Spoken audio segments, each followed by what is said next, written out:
Hey, Sean. Just wondering, as a player, assistant, or head coach, you ever been in a situation where you just felt like going into a game, your team was prepared and really ready to play a near perfect game? And if that's ever happened, and if you feel that way about this team going into this one. Well, yeah, I don't know about a perfect game, but I think if you say your preparation is in alignment with feeling really confident in the players' ability to execute to their best, and to also go play with a quieted mind, that's what our guys have done. They're putting themselves in a position. Our work isn't done. We still have some things that we want to be able to tighten up, but we know what a great challenge it's going to be. But I do have tremendous confidence in this team and our players and the leaders that we have in that locker room. And they've done a great job of putting themselves in a position to go play with a quieted mind on Sunday. But has that ever happened for you, again, either as a player, coach, where you just had a feel for the mood, whatever, and everything kind of came together in that game? Yeah, I mean, you always feel good going into it. To say that sometimes it's easy to say after the fact, oh, I just knew that, but you got a lot of good vibes. You ever feel that way before you were pitching, Gary? Rarely. Hey, Kevin. Thanks. Hi, Sean. Coincidentally, Sunday marks exactly 1 year since the Matthew Stafford trade was agreed to. When you think back to the steps that it's taken for him to get to where he and the team are right now, I don't know if the results the last 2 weeks speak for themselves, but has he reached kind of a higher plane in, mentally, physically, performance-wise? We've always had great confidence in him, but I thought he's played outstanding football each of the last couple of weeks. Made great decisions, put the ball where he wanted to. He's managed the game excellent. He's gotten us in and out of the right stuff. His command, his leadership. So he's been outstanding, Kevin. It's amazing the amount of work that goes in for the team, but also when you look at Matthew accommodating himself and getting acclimated, to his teammates, to this situation, learning a new offense, playing at such a high level. It's really incredible. And he deserves a whole lot of credit, as well as, Kevin O'Connell and Zach Robinson doing a great job helping him as well. Thank you. You're welcome. Jordan. Hey, Sean, I guess I'll bite the bullet here and ask you about injuries, guys' availability for Sunday, Andrew and Ernest specifically. Yeah, so Ernest will be good. Andrew will be good to go. Joe Noteboom will be doubtful. Van Jefferson and Taylor Rapp will both be listed as questionable.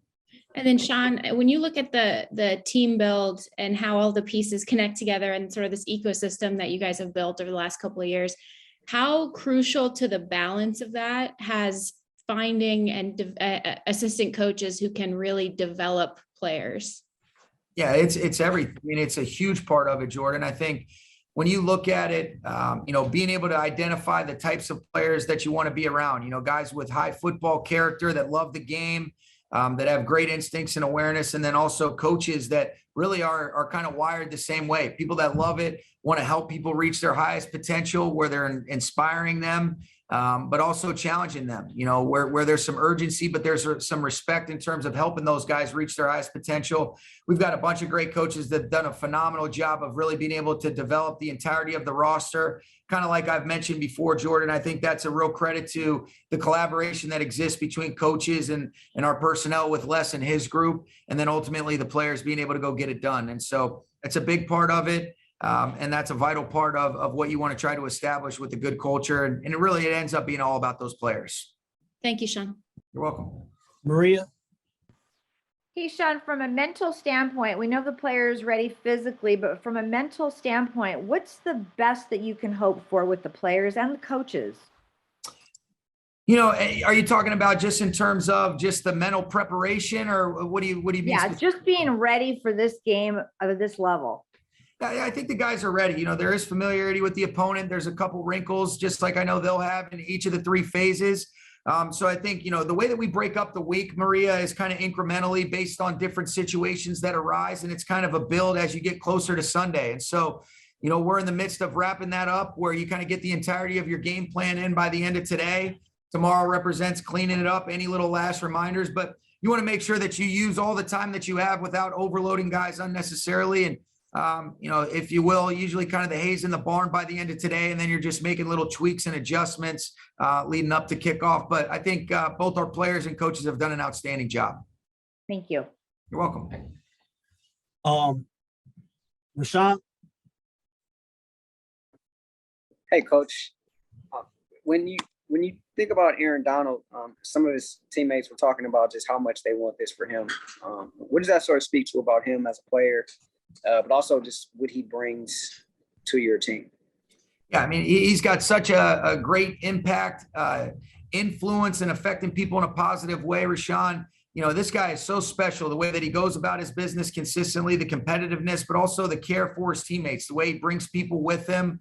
And I think what epitomizes what's so great about Aaron is he's got all these amazing individual accomplishments and accolades, but he's been steady and consistent and wanted to win a championship, not only, for his teammates, for himself, but as a competitor. And football is the greatest team sport there is. He is such a phenomenal, special player. But anytime you're around somebody that consistently approaches and attacks every single day, they've got the character, they've got the capacity, the competitiveness. I mean, he checks the boxes in every single way, and you can't help but love him. And, I know for his teammates and I know the coaches, there's a lot of reasons and a lot of people that you want to try to do this for, but he's right up at the top of the list because of how special he is and how much he means to me and everybody in this building.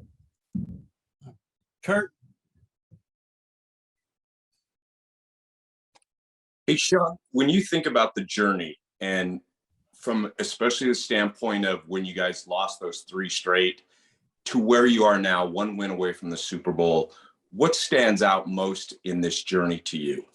The mental toughness, the trust in themselves and the people around them that our players and our coaches have kind of displayed in the midst of some of those adverse moments, the ability to just be able to respond, to get back up, to try to find a way to learn from your mistakes, take extreme ownership and accountability within the framework of each individual role and responsibility, and then be better moving forward for the collective. And so those are the things that stand out.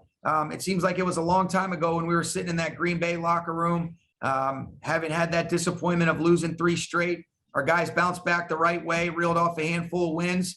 And then I love the way that we've responded from a very disappointing loss against the Niners to end the regular season.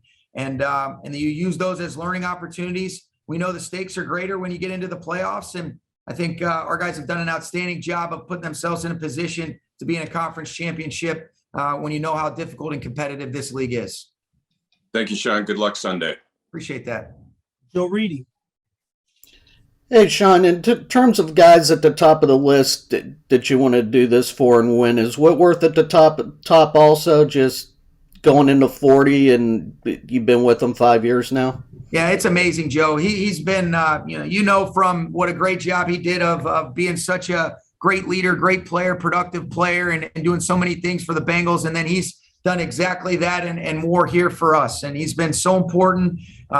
These players and the ones that you love and care about so much, like those two, like the Whitworths of the world, the Aaron Donalds, are really that easy extra motivation to make sure that you're doing everything in your power to try to help put them in good positions with the little things that we can control. But there's no question, so grateful and fortunate, and it's the damnedest thing ever. This guy's still doing it at the age of 40. It's awesome. I mean, when you guys signed him, Sean, did you think that 5 years in that he would still be playing, or does it shock you as much as anybody else? Well, I think when you get around him, you're not as surprised. But I can remember, after that first year, spending some time with he and their family, and Melissa had told me, his wife Melissa told me, there's no way he's even playing past the second year. And here he is, a couple more contracts after that initial 3-year deal, and he is certainly the exception to the rule. Okay, thanks, Sean. You're welcome, Joe. All right, guys, we got time just for a couple more. Mark, and then we'll go with Lindsay. Sean, if you had to put in a nutshell what explaining the offense when it goes all the way back to the source of Mike Shanahan, I know there's a lot of variations among those who have followed. What would be the best way to kind of explain it in a 101 fashion? Yeah, it starts with having a commitment to a philosophy, how you want to run the football, and then the different ways that you can throw it off of those similar actions where you have stuff, that marriage of the run and the pass plays that start out looking the same that are different. And there's different things, whether it's the play actions, the bootlegs, the screens off of that. that you can just kind of continuously try to create that conflict. But I think in its simplest form, that would be one of the ways that I would articulate that to you. Okay, thanks. You're welcome. Lindsey Jones. You've been through this a couple times where your coordinators have been candidates for head coaching jobs. We're at this point where officially only one job has been filled. What have you noticed different about the process this year? And maybe has this delayed or deliberate process helped your guys maybe get a fair shot the deeper you guys go into the playoffs? Yeah, it's a good point, Lindsay. It's, what's changed over the last couple of years that was even, kind of new since I had gone through the process a handful of years ago is the ability to communicate with some of these candidates through Zoom, so you can have a little bit, more expanded search. You can get a chance to kind of get your initial connections with people, get a feel for them, and then kind of start to trim your list. But it has seemed like it's been the most patient process in regards to usually those things when those jobs open up, they quickly get filled. But I think it's great because in a lot of instances, you don't want guys to be punished as a result of them being a part of a successful team when you're advancing the way that things are set up and some of the rules. And, I know for me, it's been such a blessing to be in this role and to be able to have some of our great coaches that have been instrumental in the success we've had this year, get an opportunity to do that is, it's a really great thing. And we got great coaches that I think are more than capable of doing an outstanding job as head coaches. Kelsey Conway. Hey, Coach, I cover the Bengals here locally in Cincinnati, and I wanted to ask you about Zach Taylor, obviously coaching the AFC Championship game. What stands out to you most about the coaching job he's done this year, and what do you like most about what the Bengals do on offense from what you've been able to see? Yeah, it's awesome. I mean, Zach's a great coach. I think the resilience, the mental toughness, the things that they've gone through to get to this point is great. I think it's such credit to his leadership. I love Zach Taylor. I'm so happy for him. I think that team plays with a swagger and a confidence similar to the way Zach carries himself. He's so steady. He's always so neutral. You look at the way that Burrow plays. He never flinches. He's always confident in his ability to be able to respond, and think they thrive off of that. They got great players. So happy for Zach, but what they've done offensively, they've done a great job, really putting their players in a position to have their best traits and characteristics come to life, and do an excellent job of putting a lot of stress on people, be able to throw it. I think they've done a great job being able to utilize Mixon in the run game and in the screens, and so happy for Zach. He and Brian Callahan have done a great job with that offense. We only have time for two more. One from you, Tyler, and then one from you, Dave Birkin. Go ahead, Tyler. Hi, Sean. In LA, probably more than any other pro sports city, there's a big emphasis on winning championships. Is that something you embrace? And overall, do you think the team embraces that challenge as well? And why is that about LA? Well, I think LA, there's a history of just a legacy of great teams, championship caliber teams. And I think that's kind of the standard that's been set when you look at some of the organizations and franchises and other sports industries that are in this market. And that's the thing that our guys love. If you're going to compete, you want to do it at the highest level and never run away from the expectations. We understand that you have to be able to earn that confidence. But I think with the players that we have, there is a swagger, there's a confidence, and you love that, and love this city and everything that it entails in terms of the expectations that come with that. And, that's something that we fully embrace, Tyler. All right, wrap up with you, Dave. Sean, just a real quick follow-up on kind of what Kevin asked about, the 1-year anniversary of the Matthew Stafford trade. Can you just reflect a little bit more on what he's been able to accomplish this year, and maybe how having him really fostered the all-in approach you guys, have taken this season? Yeah, I think, he's just done such a great job, Dave, of being able to just take it a day at a time. He's so refreshingly secure in himself. It's amazing how intelligent he is. He's so smart. He has such a great feel for people. The game comes really naturally to him. And then he's obviously an extremely gifted football player. But just watching the trajectory of the year and everything that he's done, not to mention moving your family, 4 little girls, wife Kelly, and all the transition. It's just been incredible. They're a special family. He's such a special leader for us.